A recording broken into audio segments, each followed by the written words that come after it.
Karate friends, welcome to Classics in Color. My name is Marc Graves. Today I'm going to be talking about sexuality in the ancient world and why Mars might be considered a bottom.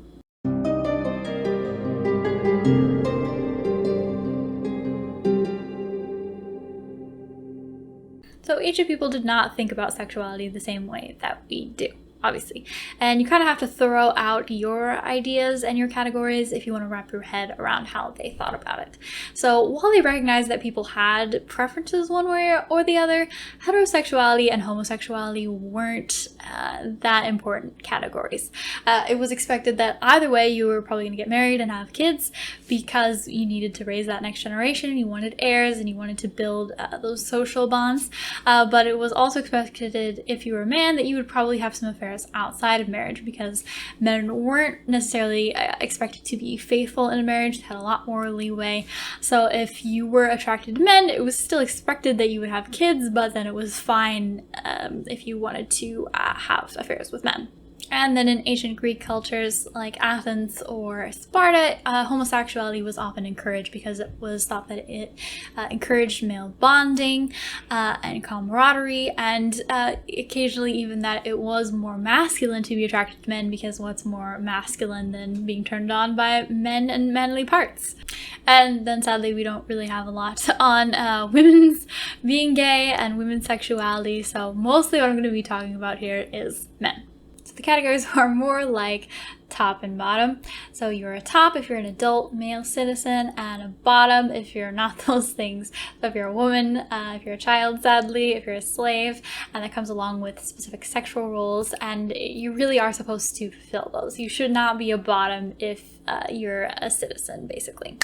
Especially this is true in Rome, where the idea is if you're a citizen, then you sort of represent the city, the empire, and then you should be impenetrable to swords, spears, or to sexual experiences. You are inviolate.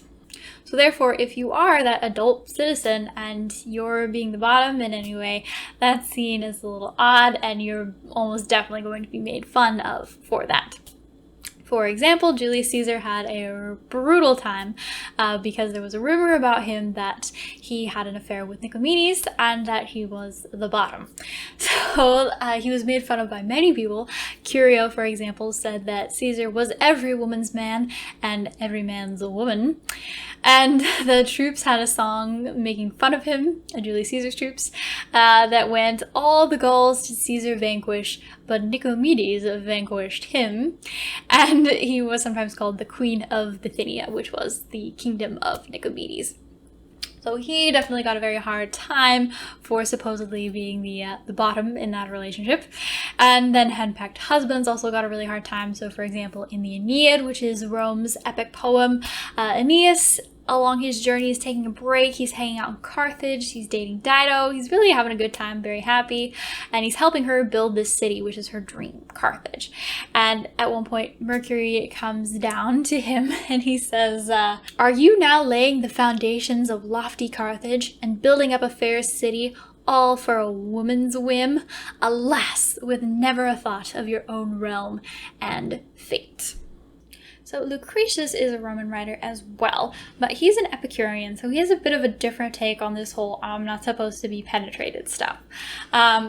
So he, in a quote that I've read to you before, describes how men actually like it when women are active in sex and they're not just a pillow princess. So he describes how men go to prostitutes, and these prostitutes, they'll be on top, they'll be engaged in having sex, and they do this partly for birth control, but partly because they know that it's going to please their clients more. So he has no problem pointing out that being a bottom isn't always bad. I'm also going to read a quote for you from the prologue of this poem that he wrote on science and philosophy. "For you alone can delight mortals with quiet peace," and he's talking to Venus, "since Mars, mighty in battle, rules the savage works of war, who often casts himself upon your lap, wholly vanquished by the ever-living wound of love, and thus looking upward with shapely neck thrown back, feeds his eager eyes with love, gaping upon you, goddess, and as he lies back, his breath hangs upon your lips. There, as he reclines, goddess, upon your sacred body, do you, bending around him from above, pour from your lips sweet coaxings." So there's several things I would like to point out about this. First, it says that he is vanquished, which you're not supposed to be if you're a Roman man, and Mars is the Roman guy, right? He is the epitome of this. Then it says he has a gaping wound, which is a bit of it could be taken as a sexual metaphor here, because that word gaping is often used in reference to female genitals, gaping open for sex. He also is on his back and he's looking up at Venus. He's definitely not on top here. And then she is described as from above pouring her words down on him into his face, basically. That is not exactly good top behavior.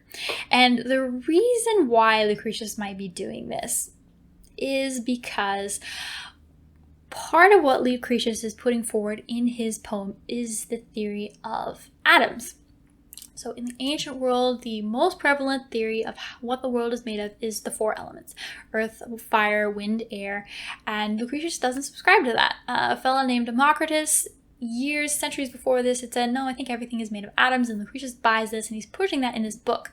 But he knows that the Romans have a problem with this theory, because if this is true, then that means that atoms are flying all around them and penetrating them constantly, because in this theory, that's how senses work. So atoms hit your face, your eyes, your mouth, and that is how you sense everything, is that you're being penetrated constantly. So he knows that the Romans just automatically have a gut feeling of ick towards that. So what he's doing here is sort of setting you up to be a little seduced by this, so that you can realize that, maybe being a bottom, maybe being penetrated isn't the worst thing in the world. Thank you so much for checking out this video on sexuality in ancient Roman Greece and on Mars. I hope to see you all again next week. Chayrete.